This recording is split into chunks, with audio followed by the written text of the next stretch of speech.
Sí, Señor, tú eres digno de alabar. Y oramos para que seas exaltado y glorificado en la tierra como en el cielo. Que todo lo que respira, que todo lo que hagamos, que todo lo que emprendamos y respondamos y cada movimiento que hagamos, que sea, Señor, para alabarte, para la gloria tuya, Señor. Ahora hemos de hablar tu palabra, hemos de predicarla, Señor. Habla cosas excelentes por medio de tu Espíritu. Aquí está nuestro corazón, aquí están nuestros sentidos, aquí está nuestra alma, aquí están nuestros labios, nuestra boca, nuestra lengua. Aquí está todo nuestro ser, los oídos, los elementos tecnológicos, Señor. Ven y llena este lugar con tu presencia, que la sabiduría nos arrope en esta noche. El espíritu de gracia, de sabiduría y de revelación hable a tu pueblo, edifique a la iglesia, aun en aquellos que en otros lugares del mundo necesitan escuchar este mensaje. Atráelos, Señor, porque no soy yo, sino por tu gracia. Eres tú el que nos vas hablando en esta noche. Y toda la iglesia dice aquí, amén, amén. ¿Estamos de acuerdo? Vamos a recibir la palabra de Dios con un fuerte aplauso, que no es para mí, es para la palabra viva de Dios.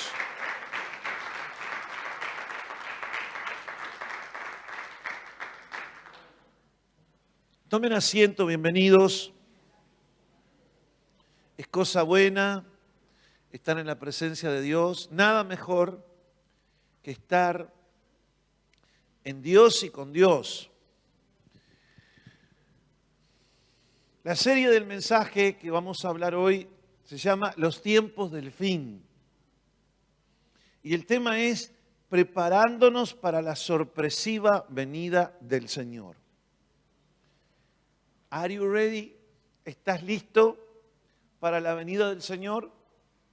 Mire que todo lo que tú ves pasará. Todo por lo cual tú te afanas quedará. Mira que este mundo no soportará mucho tiempo en estas condiciones. Cada vez que leemos la palabra de Dios y vemos y observamos las noticias, las cosas que pasan en este mundo, vemos que todo confluye en el cumplimiento de las Escrituras. ¿Y qué pasa con la iglesia? ¿Dónde está la iglesia? Jesús advirtió seriamente a la iglesia sobre estos tiempos. Y esa advertencia y esa exhortación es la que vamos hoy a compartir. Quiero que prestes mucha atención. Marcos capítulo 13, verso 32 al 37. Hablando Jesús precisamente de su venida, dice, pero de aquel día y de la hora nadie sabe, ni aun los ángeles que están en el cielo, ni el Hijo, hablando de sí mismo en su condición humana, sino el Padre lo sabe. Mirad, velad y orad. ¿Por qué? Porque no sabéis cuándo será el tiempo. No solamente el día y la hora, sino el tiempo. No lo sabéis. Y lo que les dijo a los discípulos, nos lo dice a nosotros. ¿Tú sabes cuándo va a venir el Señor? ¿El día? ¿La hora? ¿En qué tiempo? Muchos han intentado hacer esto y le han errado. Y aún muchas de las sectas pseudo-cristianas, llamadas cristianas que tenemos hoy, nacieron en base a falsas profecías de poner día y hora a la venida de Jesús. Pero Él dijo claramente, ni los ángeles lo saben, sino solo el Padre. Y después dice, es como el hombre que yéndose lejos, dejó su casa y dio autoridad a sus siervos. ¿A quién les dio autoridad? A sus siervos. ¿Cuántos son siervos de Dios? Él se fue, porque aquí Jesús está hablando de sí mismo, Él se fue como se va un hombre lejos de su casa, dejó trabajo para cada uno de sus servidores, les dio autoridad para trabajar y al portero mandó que velase. Velad pues también como ese portero, porque no sabéis cuándo vendrá el Señor de la casa, si al anochecer, si a la medianoche, o al canto del gallo, o a la mañana, para que cuando venga de repente, ¿cómo vendrá el Señor? De repente. Va a ser una venida repentina. No os halle durmiendo. Y esto tiene que ver con estar adormecidos espiritualmente, como aquellas vírgenes insensatas que no tuvieron sus lámparas llenas de aceite como era debido, y cuando vino el novio, resulta que habían cabeceado y se habían quedado dormidas. Cuando despertaron, ya era tarde y no pudieron ir a buscar el aceite necesario para sus lámparas, porque cuando llegaba el novio, esto obviamente en el contexto cultural del pueblo judío al cual Jesús le estaba hablando, el novio llegaba y estaba la novia en compañía de muchas doncellas, pero la doncella que tenía la lámpara encendida, a esa iba porque esa era su esposa o quien sería su esposa. Por eso era distinguida entre tantas que habían allí, que acompañaban a la noche. Y después dice el versículo 37, y lo que a vosotros os digo, a los que les estaba diciendo en aquel momento sus discípulos, a todos les digo. ¿A cuántos? Eso nos implica a nosotros. A todos les digo, velad. Ahí la palabra velad es gregoreu, de donde viene Gregorio, que significa estar vigilante, estar despierto, con los ojitos abiertos, haciendo vigilia.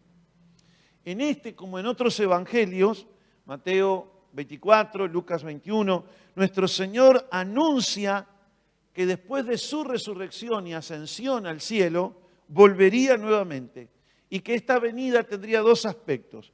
La primera, donde Él removería repentinamente, la palabra arpazo, también se traduce arrebatamiento, algunos le dicen la palabra rapto, donde en esa primera etapa Él no llega a la tierra, sino a los suyos, a los que le esperan, a los que están velando, a los que están vigilantes, a los que están con sus lámparas llenas esperando su venida, los atraerá hacia Él, los levantará hacia Él para encontrarnos con Él, reunirnos con Él en las alturas, en las nubes.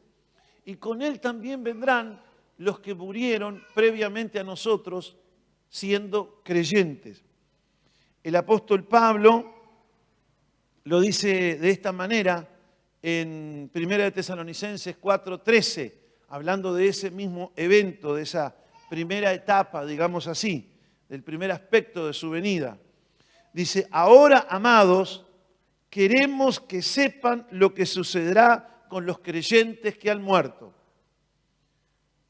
Todos nosotros tenemos familiares que murieron creyentes, que se fueron a la eternidad, dejaron su cuerpo físico, hoy están las exequias, hoy está el polvito, los huesitos ahí en un cementerio y ya no van a volver a existir físicamente. Pero ¿dónde está su alma? ¿Dónde está su espíritu? Bueno, acá dice, no se entristezcan como los que no creen, como los que no tienen a Dios, pues ya que creemos que Jesús murió y resucitó, también creemos que cuando Jesús vuelva, en esa primera etapa, cuando Jesús vuelva, traerá junto a Él a los creyentes que han muerto. O sea que el Señor no va a venir solo, va a venir ¿con quiénes? Con los que nos precedieron, con los creyentes que nos precedieron, que hoy ya están en la presencia de Él. Dice, versículo 15, y les decimos lo siguiente, ¿de parte de quién? ¿Del pastor Aldo? Menos mal que no es de parte del pastor Aldo, ¿no? Le decimos de parte del Señor, esto es lo que le está diciendo el Señor a la iglesia. Les decimos de parte del Señor, nosotros, los que todavía estemos vivos, cuando venga el Señor, junto con los que nos precedieron en la fe, pero que ya murieron, cuando venga el Señor, nosotros que estemos en la tierra, vivos, nos encontraremos con Él antes de los que ya han muerto. Miren qué maravilloso eso. Dice, porque el Señor mismo descenderá del cielo con un grito de mando, con voz de arcángel y con el llamado de la trompeta de Dios. Primero, los creyentes que han muerto se levantarán de sus tumbas. Luego, junto con ellos, nosotros, los que aún sigamos vivos sobre la tierra, seremos arpazo o jarpazo. Seremos removidos abruptamente, arrebatados en las nubes para encontrarnos con el Señor en el aire. Entonces, miren qué hermosa palabra esta, entonces estaremos con el Señor, dígalo como que está contento. Estaremos con el Señor, estaremos con el Señor, estaremos con el Señor. Así que anímense unos a otros con estas palabras. El apóstol Pablo, hablándole a los corintios, también le habla de ese aspecto de la venida del Señor. 1 Corintios 15, 51 al 55. Dice, permítanme revelarles un secreto maravilloso. No todos moriremos, pero todos seremos transformados. Sucederá en un instante, aquí la palabra instante es la palabra átomo, es decir, en una fracción de segundo. Sucederá en un instante, en un abrir y cerrar de ojos, que cuando se toque la trompeta, como hablaba a los tesalonicenses, cuando suene la trompeta, los que hayan muerto antes que nosotros resucitarán para vivir por siempre. Y nosotros, los que estemos vivos, también seremos transformados. Pues nuestros cuerpos mortales tienen que ser transformados en cuerpos que nunca morirán. Nuestros cuerpos mortales deben ser transformados en cuerpos inmortales. Entonces, cuando nuestros cuerpos mortales hayan sido transformados en cuerpos que nunca morirán. ¿Pueden decir gloria a Dios a eso? Yo me anoto, yo saqué número, no sé tú.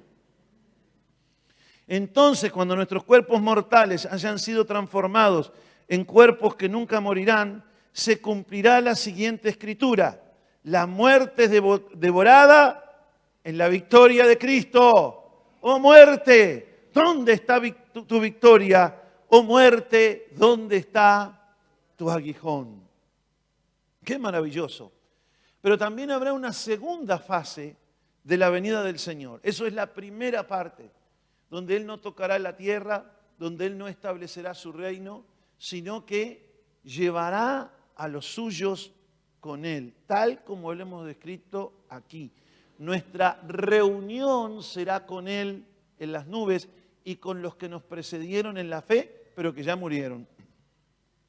La segunda fase de su venida será un poco tiempo después y estará marcada porque todo ojo le verá. En el caso del principio, vendrá cuando nadie lo espera, como un ladrón en la noche. En el momento que nadie espera. Hace algunos días, para variar, yo dejo el auto fuera de mi casa y como ladrón en la noche, vinieron y me robaron las tapas de las ruedas, las 4 tapas de las ruedas. Me salió barata, otras veces rompen el tanque y se llevan la nafta. Gracias a Dios me hicieron precio. Se ve que estaban de oferta. Pero obviamente, ¿cuándo vino? Cuando estábamos durmiendo. Como ladrón, al mediodía no la roban. Probablemente alguien los va a ver. Pero ¿cómo hace el ladrón? Viene cuando nadie lo espera. Imagínense si yo me hubiera enterado que esa noche me iban a robar o la nafta, o iban a romper el tanque, o iban a llevarse las tazas cubre ruedas, y estaría ahí. Estaría ahí. En una oportunidad lo hice. Había uno que me tenía acalambrado ya de venir, romperme los vidrios, revisar todo lo que tenía adentro y llevarse lo que había. Al poco tiempo venía, rompía los vidrios. Un día me quedé a dormir dentro del auto y cuando se acercó a romperlo digo, ¡tatán! ¿Sabe lo que me dijo? Pastor.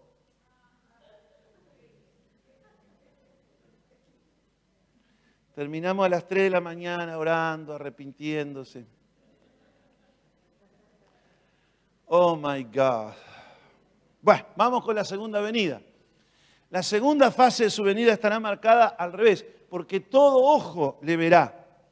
Su venida al fin de la semana 70 de Daniel, o los últimos 7 años de este mundo, así como nosotros lo vemos, como está organizado o desorganizado, así como el mundo como lo conocemos, los últimos 7 años antes de entrar en un milenio de paz, donde el Señor gobernará desde Jerusalén, antes, precisamente un poquito antes, el Señor vendrá y tendrá como objetivo suprimir a todos sus enemigos en la tierra, destruir el anticristo, su gobierno mundial, con el aliento de su boca lo destruirá. También echará al falso profeta al lago de fuego y de azufre, así como establecerá su gobierno desde Jerusalén para todas las naciones. Y ahí dará comienzo lo que se llama, también será Satanás atado y metido en el abismo, pero comenzará ahí una nueva etapa que será lo que se llama el milenio de paz, que no es el momento ahora de hablar, no es el foco de nuestra charla de este día. Ahora bien, en esa segunda venida, Apocalipsis 1:7 dice, miren, Él viene en las nubes del cielo y todos le verán. En la primera no. ¿Qué sé yo? Dirán las noticias, los ovnis, los extraterrestres se llevaron a millones de personas. No sabemos qué van a decir. Algunos lamentarán y dirán, yo sé lo que pasó, porque yo no estuve apercibido, porque yo sabía que venía, pero no me preparé. Espero que no seas tú ni sea yo, ¿no? Muchos sabrán lo que pasó, pero en la segunda etapa, todo ojo le verá. Apocalipsis 1:7 dice, todos le verán, incluso aquellos que los traspasaron, esto es el pueblo de Israel. Y todas las naciones del mundo se lamentarán por él. Sí, amén. Algunas voces hablan hoy de que se espera un gran avivamiento mundial antes del arrebatamiento, que es el próximo evento significativo que la iglesia debe de esperar. Van a ocurrir un montón de cosas, van a ocurrir los dolores de parto, habrá guerras, rumores de guerra, pestilencias, cosas de las cuales ustedes ven todos los días, como esos dolores de partos previos a la venida, al arrebatamiento. Pero algunos dicen que va a haber una lluvia tardía, algunos dicen que va a haber una gran cosecha mundial de almas. Yo no quiero poner en tela de juicio esas cosas, pero no me aparece eso más bien en las Escrituras. Por el contrario, me aparece que en estos días, previo a su venida, precisamente lo que va a ocurrir es que mucha gente va a estar desapercibida, va a estar en otra. Miren lo que dice 2 de Tesalonicenses capítulo 2. Hoy vamos a leer mucha Biblia. Cuando uno trata todas estas cosas, no tiene que tocar de oído, tiene que estudiar la Biblia. Está bien escuchar a uno, a otro, bueno, cuál es su pensamiento, cuáles son sus fundamentos, pero uno tiene que por sí mismo estudiar las Escrituras y concluir bajo la guía del Espíritu Santo de cuáles son los puntos que el Espíritu de Dios nos está marcando para este tiempo, en este caso para la iglesia. Yo creo que hoy es un día de alerta para la iglesia. No solamente para los que están aquí, sino los que están escuchando a través del canal de YouTube. 2 de Tesalonicenses, capítulo 2, dice, ahora, amados hermanos, aclaremos algunos aspectos sobre la venida de nuestro Señor Jesucristo y cómo seremos reunidos para encontrarnos con Él. ¿Cómo sabemos que esta es la primera fase? ¿Cómo sabemos que es el arrebatamiento y no que está hablando de la segunda venida del Señor, cuando todo ojo le verá y establecerá su reino milenial? ¿Cómo sabemos? Bueno, porque dice que seremos reunidos para encontrarnos con Él. Mientras que en la segunda etapa, la segunda fase, cuando Él venga y todo ojo le vea para establecer su reino milenial, nosotros ya estamos reunidos con Él, ya venimos con Él. Mientras que acá Pablo dice que quiere aclarar cosas acerca del día del Mesías o acerca del día de Jesucristo. ¿Y cómo seremos reunidos con Él? O sea que claramente Él está hablando del arrebatamiento. Entonces, ¿qué es lo que Él dice? ¿Qué es lo que Él quiere aclarar? Precisamente, ¿qué es lo que nos está aclarando a nosotros? No se dejen perturbar ni se alarmen tan fácilmente por los que dicen que el día del Señor ya ha comenzado. No, ya está. Algunos dicen, algunas sectas religiosas, como los Testigos de Jehová, dicen que ya vino. Algunos sostienen que ya vino, algunos que en 1948, y hay otras fechas que se han dado, y que en la verdad ya vino, que nadie se dio cuenta, y que ya estamos en el proceso de que en cualquier momento viene la segunda venida. No es así. No nos debemos perturbar ni alarmar tan fácilmente por los que dicen eso. No les crean. Así como Pablo decía, no les crean a algunos que están hablando estas cosas, así hoy no debemos creerle. Debemos probar los espíritus y estudiar por nosotros mismos las Escrituras. No les crea, ni siquiera se afirman haber tenido una visión espiritual, una revelación, o haber recibido una carta supuestamente de nosotros, como si fuera de Pablo. No se dejen engañar por los que dicen, porque aquel día no vendrá hasta que haya una gran rebelión contra Dios. Miren ustedes, aquí vemos una de las señales antes del arrebatamiento. Ese momento va a estar precedido por la rebelión contra Dios. Y se dé a conocer el hombre de anarquía, o también en algunas versiones dice el hombre de pecado, aquel que trae destrucción. Pues aquel día no vendrá hasta que haya una gran rebelión contra Dios y se dé a conocer el anticristo. Eso va a ocurrir en estos próximos días, entre acá y el arrebatamiento. No va a venir el arrebatamiento, sino antes que se comience a manifestar rebelión contra Dios. Prendan el noticiero y se van a dar cuenta. Toda autoridad está establecida por Dios. Y muchas veces quienes la ejercen son rebeldes, que la tomaron ilegítimamente. Así como también hay revueltas contra la autoridad establecida por Dios. Hay tres fuentes de autoridad espiritual, legal, que Dios pone sobre las naciones.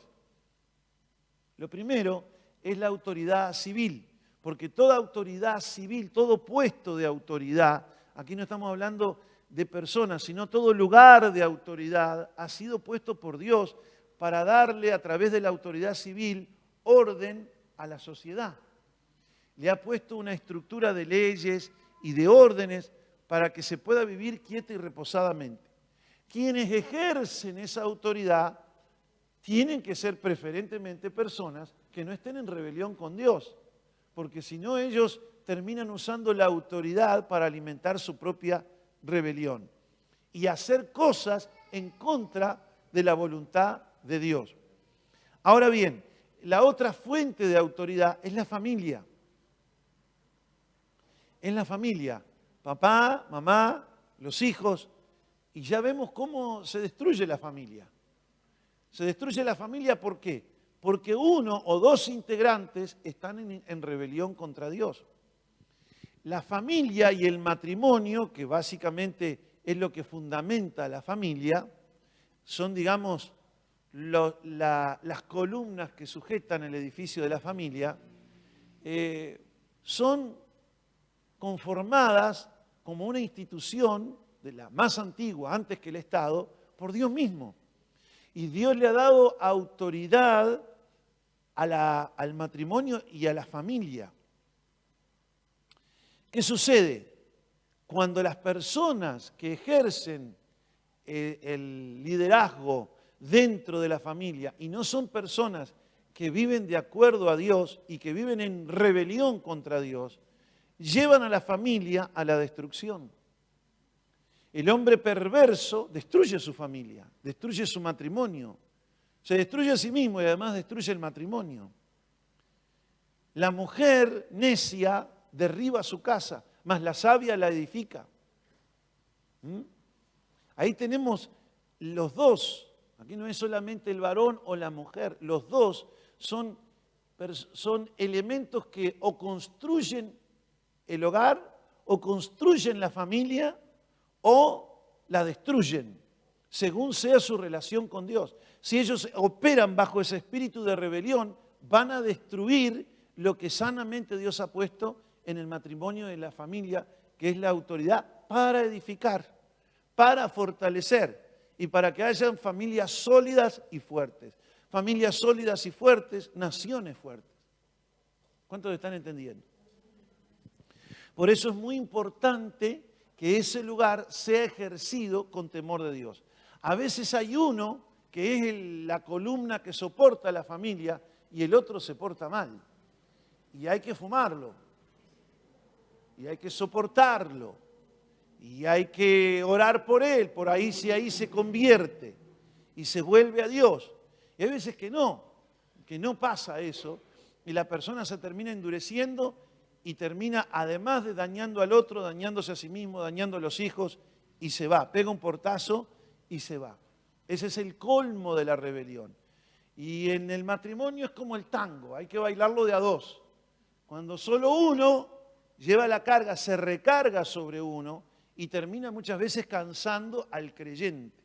Pero el creyente se fortalece en Dios, o la creyente se fortalece en Dios.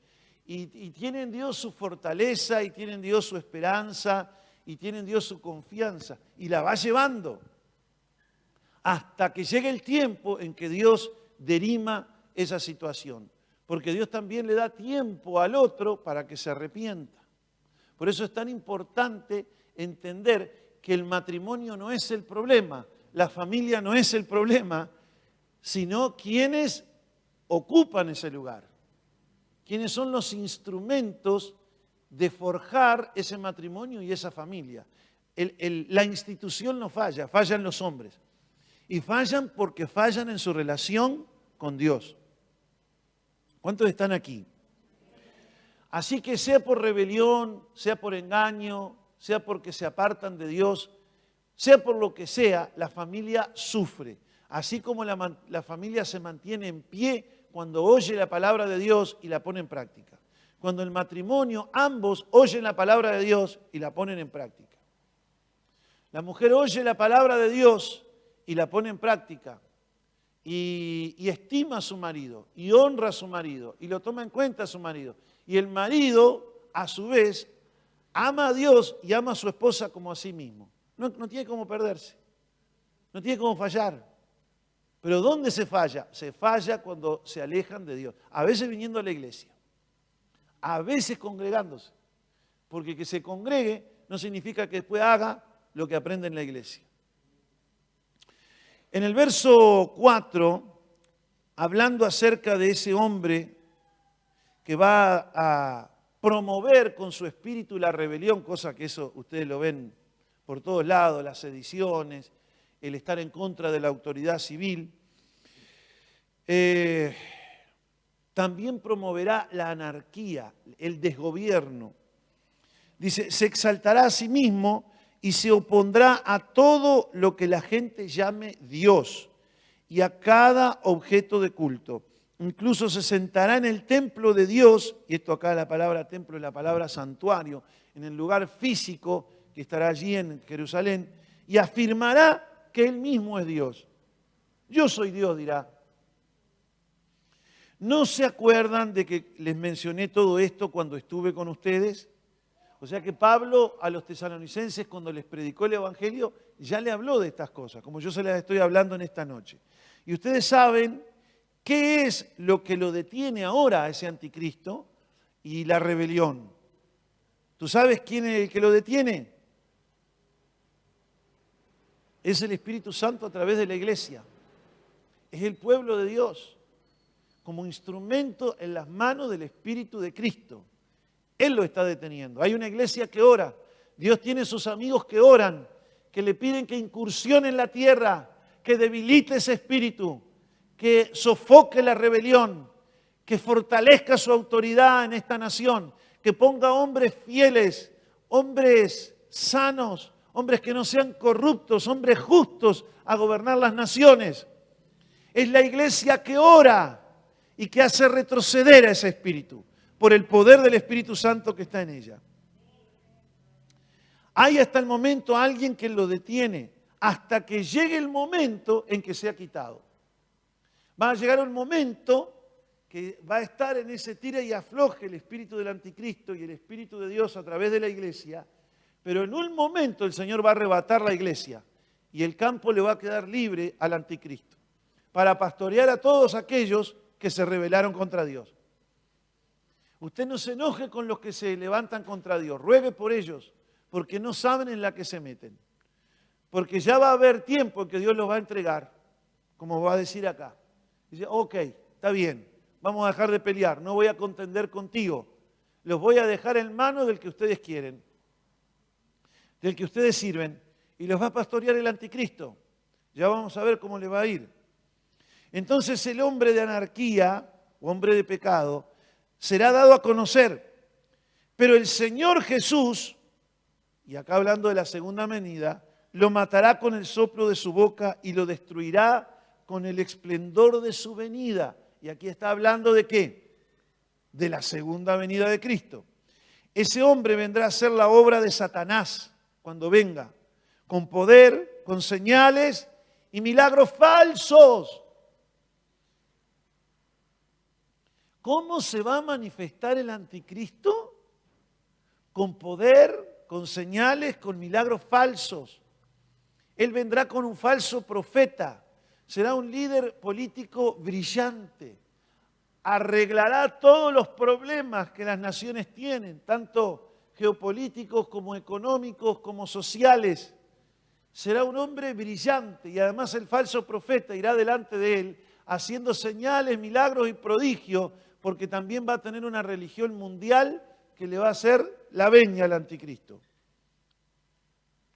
Se valdrá de toda clase de mentiras malignas para engañar a los que van rumbo a la destrucción, porque estos se niegan a amar y aceptar la verdad que los salvaría. Por eso les digo, hay de aquellos que se niegan hoy a la verdad del Evangelio. Por tanto, Dios hará que esos que tanto le resistieron sean engañados en gran manera y creerán esas mentiras del anticristo. Entonces serán condenados por deleitarse en la maldad en lugar de creer en la verdad. En cuanto a nosotros, no podemos más que agradecerle a Dios por ustedes, queridos hermanos, amados por el Señor. Siempre estamos agradecidos de que Dios los eligió para que estén entre los primeros en experimentar la salvación. Una salvación que vino mediante el Espíritu, quien los hace santos, y por creer en la verdad. Él los llamó a la salvación cuando les anunciamos la buena nueva. Ahora pueden participar de la gloria de nuestro Señor Jesucristo. Con todo esto en mente, amados hermanos, permanezcan firmes, sigan bien aferrados a las enseñanzas que les transmitimos, tanto en persona como por carta. Y que nuestro Señor Jesucristo mismo y Dios nuestro Padre, quien nos amó y por su gracia nos dio consuelo eterno y una esperanza maravillosa, los conforten, les fortalezcan en todo lo bueno que ustedes hagan y digan. ¡Qué tremendo! Esa es la palabra de Dios para su pueblo hoy. Estamos persuadidos que ustedes han sido llamados para ser las primicias, para ser los primeros que cuando venga el arrebatamiento sean llevados por el Señor.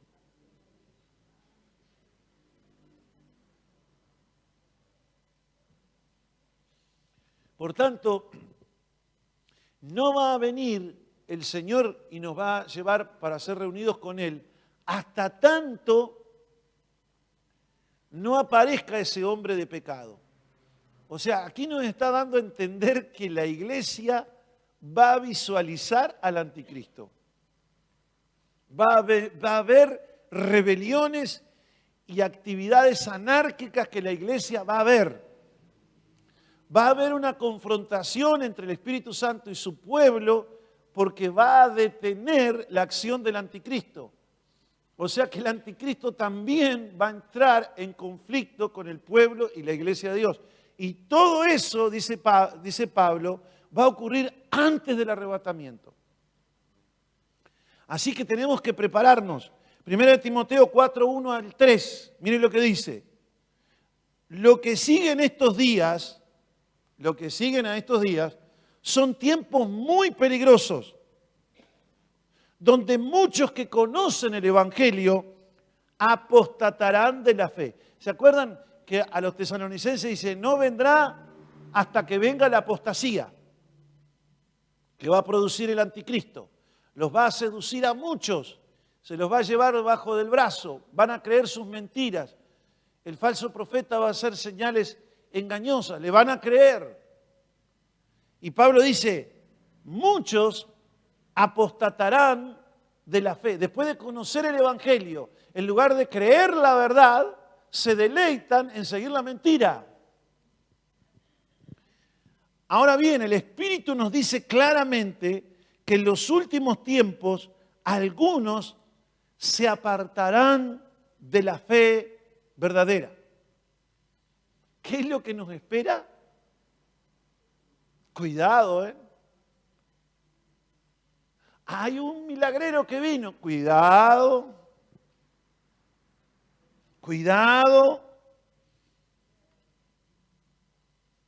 Vamos todos para allá, vamos todos para acá. Cuidado. Porque el Espíritu Santo nos dice claramente que en los últimos tiempos algunos se apartarán de la fe verdadera. ¿Siguiendo a qué? A espíritus engañosos y a enseñanzas que provienen de demonios. Aquí la palabra espíritu, si estudiamos bien el contexto, tiene que ver con espíritus humanos. Van a seguir personas que les van a engañar y les van a enseñar doctrinas que provienen de los mismos demonios. Estas personas son hipócritas y mentirosas y tienen muerta, hay otra traducción que dice cauterizada, la conciencia. Saben que están haciendo mal, pero ya la conciencia ni suspira. ¿Que no tienen conciencia que están haciendo mal? No, la tienen muerta. La conciencia cauterizada. Miren que estos serán tiempos peligrosos. ¿Por qué? Porque al creyente no le van a venir o al que conoce el Evangelio, no le van a venir a decirle, che, ven que te voy a tirar las cartas. No, van a usar la Biblia, doctrinas sacadas de la palabra de Dios por demonios. O sea, los demonios van a hacer interpretaciones de la Biblia, se van a hacer doctrinas y van a cautivarle la conciencia a otros. Por eso es tan importante que la iglesia esté bien fundamentada en la palabra de Dios, que esté fundamentada en las Escrituras, que conozca las Escrituras, que esté diariamente manejando las Escrituras. Cuando estábamos en el banco, te hacían manejar continuamente los billetes buenos, los billetes verdaderos de dólares, para que cuando viniera uno, que era falso, fácilmente, dice, este no es como los otros. Hay diferentes técnicas, hoy por hoy se ha sofisticado mucho las copias de los billetes falsos. Inclusive hay máquinas electrónicas para detectar eso. Pero en tiempos A, cuando yo trabajaba en el banco, la cosa era diferente. Y era mucho al dedómetro, al palpar, a los relieves, al ver pelitos a contraluz que tenía el dólar verdadero. Pero lo cierto es que te entrenan primeramente con lo bueno, con lo verdadero, para que cuando aparezca lo falso, ups. Y lo mismo nosotros tenemos que estar entrenados en la verdad, creer la verdad, practicar la verdad, estar afín al Espíritu de verdad, obedecer la verdad, para que cuando venga algo extraño, no, hay que desecharlo. Esta palabra que Pablo usa aquí, apostatar, es apistemi y significa apartarse de algo que es bueno. Es irse lejos de algo bueno. Pero mire, también significa abstenerse de lo bueno. Es decir, que la persona conociendo el Evangelio, pudiendo creer a la palabra, pudiendo obedecer a la palabra, deciden no hacerlo. Saben cuál es la voluntad de Dios, pero no la hacen. ¿Conoces tú ese tipo de creyentes? La tienen clara. ¿Qué le vamos a decir? ¿Le vamos a decir que esto, que lo otro? No. Si conoce la Biblia como tú, o mejor.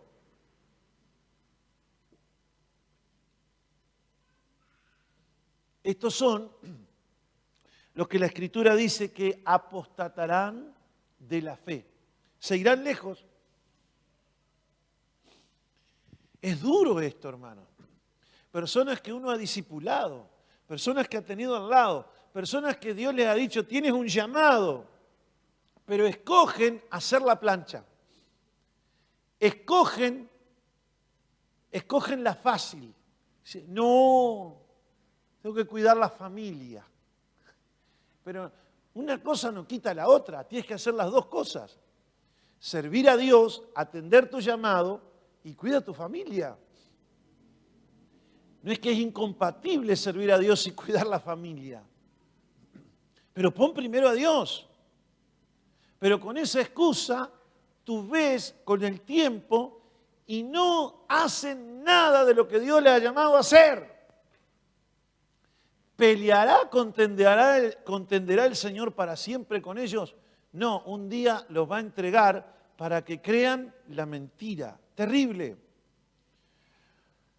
Otra de las cosas que el Señor advirtió antes de su venida es que en los días de su venida la gente viviría como en los tiempos de Noé, enfocado en las cosas cotidianas, afanados por comprar, por vender, por traer cosas de China, por comprar cosas en Amazon, en eBay, afanados por vender, comprar, usar Mercado Libre, casarse, darse en casamiento, se fueron a vivir juntos, se dieron en casamiento.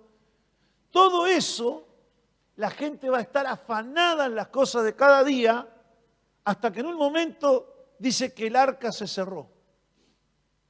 Por 120 años predicó Noé, anunciando los juicios de Dios sobre aquella generación. Nadie le pasó piola a Noé. La iglesia de Noé terminó con 8 personas por la pura gracia de Dios. Noé, la mujer, las hijas y los yernos. Los hijos y las nueras, perdón. Por gracia quedaron 8. Ahora, yo les pregunto, ¿cuáles son los días que va a venir el Señor? ¿Cómo serán? Como los días de Noé. Las iglesias que realmente prediquen la verdadera palabra, pregonen la justicia de Dios, hablen la verdad en amor, sean sanas en la doctrina, probablemente el pastor termine como Noé. Y no es como en Tacuarembó, no. Vieron que al final le dice el Noé. No. Van a terminar solos. Por eso, además de pregonero de justicia, es incluido en los héroes de la fe, Noé. Porque cualquiera se desanimaría. Me imagino Noé hablándole a unos, a otros, yéndose a la peluquería, hablándole de las cosas que Dios le había mostrado, del arca que estaba haciendo. Todos sabían que estaba haciendo el arca. No me diga que no se corrían los chismes y dice, ¿para qué está haciendo semejante barco este viejo? Está gastándose la vida en darle al clavo y al martillo. Ha consumido todos los ahorros, todo lo que trabaja para ponerle brea y todas esas cosas. Juntando animales, haciendo un zoológico dentro del arca. Y cuando le preguntaba, Noé, si estoy haciendo esto porque el diluvio viene, porque el juicio viene. ¿Por qué vives así, Noé? Tomate vacaciones. No, que viene el día del juicio. Andate a Cancún, Noé, a Playa del Carmen, a Punta del Este, a Mardel, a Marbella, a Ibiza. No, el día viene, dice Noé. Los días del Señor van a ser así. Todos van a querer andar de parrandas, dice. Hay una versión que dice de parrandas. Todo va a estar enfocado en las cosas del diario vivir. Y que el Señor, y que la iglesia, y que congregarse, y no, y van a poner excusas, y otros dicen, en algún momento lo tengo que hacer. Hasta que el arca se va a cerrar. Hasta que el Señor diga, este es el momento, y lleve la iglesia, que es el arca, con todos sus creyentes, a reunirse con el Señor. Esos son los días que vienen. Eso es lo que la palabra de Dios me muestra. ¿Y qué te digo otros pasajes, no? Las vírgenes insensatas y las prudentes. La iglesia de la Odisea, que todos coinciden, los estudiosos de la Biblia, que la iglesia de la Odisea representa la iglesia previa al arrebatamiento, una iglesia tibia, muchas veces acomodada, con muchos bienes materiales, pero con el Señor del lado de afuera. Y otros pasajes que son perturbadores. Trabajemos mientras es de día, porque la noche ya viene donde no vamos a poder trabajar más. ¿Y cuándo será que el Señor vendrá? A la medianoche se oyó un clamor que decía, el esposo viene. Hermanos, se nos viene la noche. Y yo no sé hasta cuándo vamos a poder estar en un canal de YouTube predicando el Evangelio. Y no sé hasta cuándo nos vamos a poder reunir en libertad en nuestros países, que gracias hasta el día de hoy tenemos la libertad de hacerlo. Hay otros países que ya no la tienen. Los días que vienen, dice el apóstol Pablo, vendrán tiempos peligrosos. ¿Qué tenemos que hacer entonces? Mirar, velar y orar. Esa es la gran advertencia para ustedes y para todos los que nos están escuchando. Mirad todas estas cosas en la Biblia, en el diario, en el informativo, en la geopolítica. Observen, miren, velen, estén atentos, oren. Echemos manos a los instrumentos de la gracia de Dios. Y que no se apague el fuego en nuestros corazones por el Señor. Que no se apague la pasión y el amor por servirle. Hebreos 10:25, escuche bien lo que dice. No dejando de congregarnos como algunos tienen por costumbres, sino exhortándonos a congregarnos unos a otros por WhatsApp, por una llamada por teléfono. Pero ¿por qué dice no dejen de congregarse? Miren lo que dice el final del versículo. Y tanto más tienen que hacer eso de exhortarse cuando veáis, mirad, velad, orad, cuando veáis que aquel día, ¿qué día? El día en que el Señor nos vendrá a buscar. Cuanto más viendo que aquel día se acerca. Entonces es muy importante para los que quieren estar en la venida del Señor y ser llevados por Él y escapar de las cosas que vendrán, de que se congreguen. Es importante congregarse. Y los que se congregan, exhorten a quienes, a los que tienen por costumbre flashear. Aparecen como una luz, pum, pum, pum, pum, te encandilan y de repente, pum, se apagó la luz, el flash. Desapareció, no lo ves más. Ay, Dios. Mire lo que dice Lucas 21, 34 al 36. Tengan cuidado, dijo Jesús. No dejen que su corazón se entorpezca con parrandas y borracheras. ¿Se acuerdan lo que decía como los días de Noé? Porque los días de estos son así. Esperar el fin de semana, ¿para qué? Para la parranda y la borrachera, para drogarse, para andar tomando vino.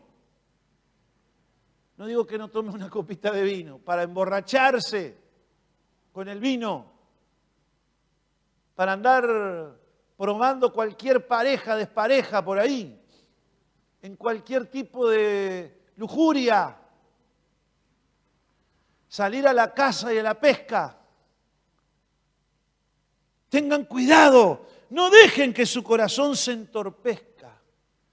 Hay otra versión que dice que se cargue, que esté continuamente pendiente de eso, para irse de parrandas, de borracheras, ni se entorpezca o se cargue con las preocupaciones de la vida, los afanes de la vida.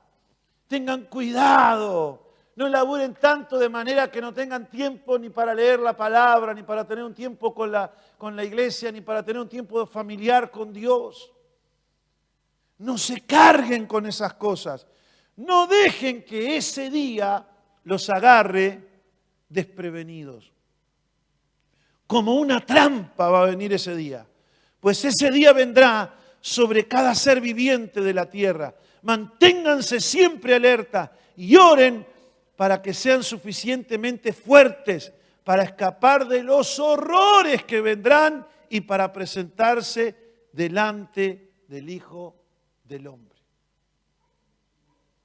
Los siervos que estén listos y a la espera de su regreso, porque eso tendrá recompensa delante del Señor.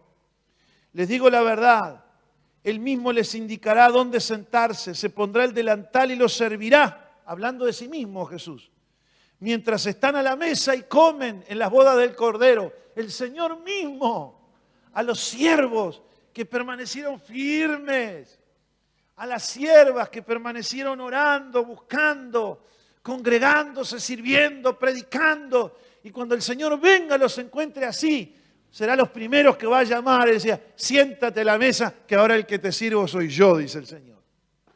Por favor. Puede ser que llegue en la mitad de la noche, que llegue en la madrugada, pero cualquiera que sea la hora a la que llegue, recompensará a los siervos que estén preparados para su venida. Lucas 12, 37 al 40, estoy leyendo, dice, y entiendan lo siguiente, si el dueño de una casa supiera exactamente a qué hora vendría el ladrón, no dejaría que asaltara su casa.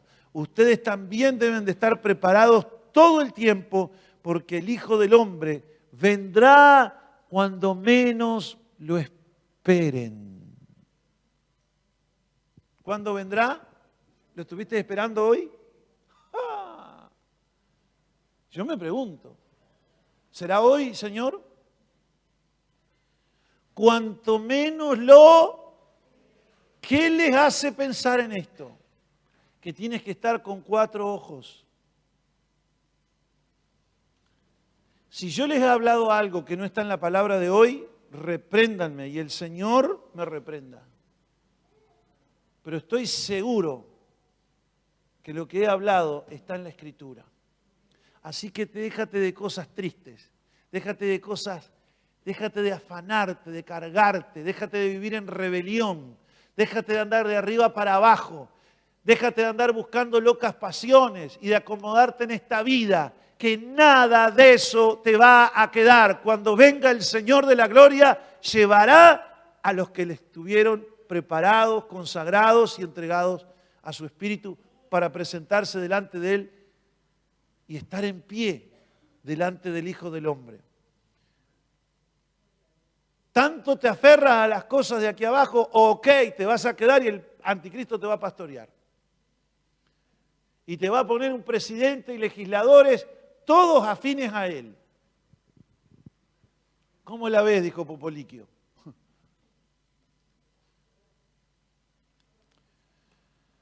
Vamos a orar, hermanos. Vamos a orar. Quiero alentar a mis compañeros que están trabajando duramente, que están como Noé, con 8 para entrar en la barca todos los domingos. De repente Noé tuvo 30 y se puso contento, pero llegó el momento y habían solo 8. Quizás tuvo 10, quizás alguno amagó en consagrarse, pero volvieron a quedar 8. Querido consiervo, querida consierva, entiende esto, esos son los días que vienen. Que no tenemos que predicar, por supuesto que lo tenemos que hacer. Que no tenemos que discipular, por supuesto que lo tenemos que hacer. Y que el Señor añada a esta arca y al arca tuya a aquellos que han de ser salvos. Pero no pienses que si quieres buenos van a ser muchos. Muchos son los llamados, pero pocos los escogidos. Por el contrario, las multitudes van a ir donde va el profeta Vicente, que es donde va la gente. No niego que nuestro Dios no haga milagros. No niego que nuestro Señor no haga sanidades. No estoy hablando de eso. Pero estoy diciendo que vienen tiempos peligrosos. Que algunos apostatarán de la fe, escuchando a hombres y mujeres, hijos de ese falso profeta, hijos del anticristo, que van a hacer señales, milagros, para engañar a aquellos que han resistido la verdad. Cuando quien no quiere la cosa, dejaron de congregarse y aparecieron congregándose en alguna iglesia extraña, entre comillas iglesia, en alguna secta, o involucrados en cosas que están lejos de Dios. Así que todos los que están aquí, vamos a orar. Vamos a orar juntos, puestos de acuerdo, cierren sus ojos. Padre eterno, Padre eterno, los días que vienen son peligrosos. Tú vendrás. Tú vendrás. Tan cierto como que tú vendrás. Tan cierto como que tú vendrás. Será precedida tu venida. Será precedida tu de venida. la apostasía. De la apostasía. Del hombre de pecado. Del hombre de pecado. Ayúdanos, Señor. Ayúdanos, Señor. A ser perseverantes. A ser perseverantes. A tener la suficiente fortaleza. A tener la suficiente para fortaleza. velar. Para velar. Para orar. Para orar.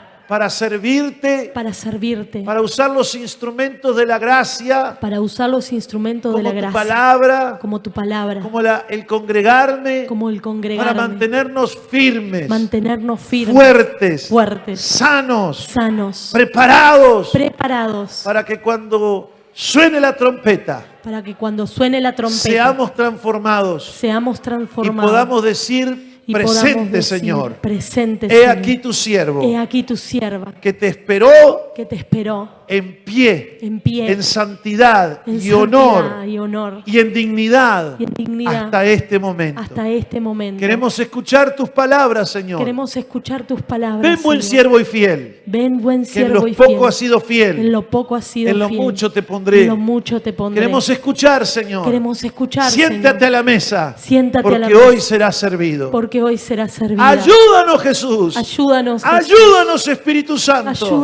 Ayuda a tu iglesia en la faz de la tierra. Ayuda a los santos. Ayuda a los que te temen. Ayuda a los humildes. Ayuda a los prudentes. Ayuda a los que aman tu espíritu. Ayuda a los que buscan tu presencia.